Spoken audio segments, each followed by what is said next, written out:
வாங்க இன்றைக்கி பேச்சுலர்ஸ்க்கான 1/4 மணி நேரத்தில் பண்ணக்கூடிய கத்திரிக்காய் தயிர் குழம்பு எப்படி பண்ணுறதுன்னு பார்த்தரலாம். இது பண்ணுறது ரொம்ப சிம்பிள், டேஸ்ட்டும் சூப்பராக இருக்கும். தேவையான பொருட்கள்: ஒரு பெரிய வெங்காயம், ஒரு தக்காளி, ஒரு கொத்து கருவேப்பிலை, கொஞ்சம் போல் மல்லி இலை, 3 வரமிளகா, தேவையான அளவு கத்திரிக்காயை நல்லா கழுவிட்டு நறுக்கி எடுத்துக்கலாம். அதில் 1/4 டேபிள் ஸ்பூன் தூளுப்பு, 1/4 டேபிள் ஸ்பூன் மஞ்சள் தூள், 1/4 டேபிள் ஸ்பூன் மல்லித்தூள், 1/2 டேபிள் ஸ்பூன் தனி மிளகாய் தூள். காரத்துக்கு ஏற்ற மாதிரி நீங்கள் தனி மிளகாய் தூள் சேர்த்துக்கலாம். இப்போ தண்ணி எதுவும் சேர்க்க வேண்டாம். இது எல்லாத்தையும் நல்லா பரட்டி எடுத்துக்கலாம். 5 நிமிஷம் போல் இது ஊறட்டும். அடுப்பில் ஒரு பாத்திரம் வச்சுக்கோங்க. 50 மில்லி எண்ணெய் சேர்த்துக்கோங்க. எண்ணெய் காஞ்சதுக்கப்புறமா 1/2 டேபிள் ஸ்பூன் கடுகுளுந்தம் பருப்பு, 1/2 டேபிள் ஸ்பூன் சீரகம் மிளகு, 3 வரமிளகா. இது நல்லா பொரியட்டும். இதில் நறுக்கி வச்சுருக்க பெரிய வெங்காயத்தை உள்ளே சேர்த்துக்கலாம். பெரிய வெங்காயத்துக்கு பதிலாக நீங்கள் 10 சின்ன வெங்காயம் கூட சேர்த்துக்கலாம். டேஸ்ட் நல்லாயிருக்கும். வெங்காயம் 5 நிமிஷம் போல் நல்லா வதங்கட்டும். கரண்டி வச்சு நல்லா கிளறி விட்டுக்கோங்க. இதில் ஒரு கொத்து கருவேப்பிலை சேர்த்துக்கலாம்.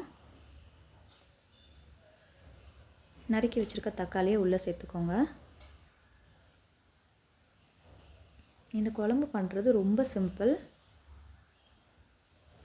தக்காளி வெங்காயம் 5 நிமிஷம் போல் நல்லா வதங்கட்டும். 1/4 டேபிள் ஸ்பூன் போல் கல்லுப்பு சேர்த்துக்கோங்க. அடுப்பை மிதமான சூட்டில் வச்சுக்கோங்க. கரண்டி வச்சு நல்லா கிளறி விட்டுக்கோங்க. இதில் 1/4 டேபிள் ஸ்பூன் தனி மிளகாய் தூள் சேர்த்துக்கலாம். அவ்வளோதாங்க. இது நல்லா ஆறட்டும், தனியாக இறக்கி வச்சுக்கலாம். இப்போ அடுப்பில் ஒரு பாத்திரம் வச்சு தேவையான அளவு எண்ணெய் சேர்த்துக்கோங்க. நம்ம பரட்டி வச்சுருக்க கத்திரிக்காய் துண்டுகளை உள்ளே சேர்த்துக்கலாம்.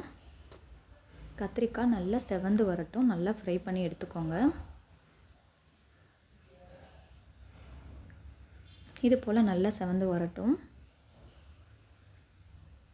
எல்லா கத்திரிக்காயும் இது போல் நல்லா ஃப்ரை பண்ணி எடுத்து வச்சுக்கலாம். அவ்வளோதாங்க. இப்போ தேவையான அளவுக்கு தயிர் எடுத்துக்கோங்க. இப்போது நம்ம தக்காளி வெங்காயம் வதக்கி வச்சுருக்கோம் இல்லையா, அதில் தயிரை உள்ளே சேர்த்துக்கலாம். தயிரை சேர்த்ததுக்கப்புறமா ஃப்ரை பண்ணி வச்சுருக்க கத்திரிக்காயும் உள்ளே சேர்த்துக்கலாம். 5 நிமிஷம் போல் இது நல்லா அப்படியே கரண்டி வச்சு கிளறி விட்டுக்கோங்க. தயிர், மசால், கத்திரிக்காவோட உள்ளே நல்லா இறங்கிடும். அவ்வளோதாங்க. சிம்பிளான 1/4 மணி நேரத்தில் பண்ணக்கூடிய கத்திரிக்காய் தயிர் குழம்பு ரெடி. மேலாக கொத்தமல்லி இலையை தூவிக்கலாம்.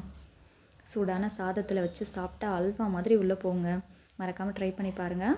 வீடியோ உங்களுக்கு பிடிச்சிருந்துச்சுன்னா லைக் பண்ணிக்கோங்க. ஃபஸ்ட் டைம் நம்ம சேனலை பார்க்குறீங்கன்னா ஒரு சப்ஸ்கிரைப் பண்ணிக்கோங்க. தேங்க்யூ ஃபார் வாட்சிங்.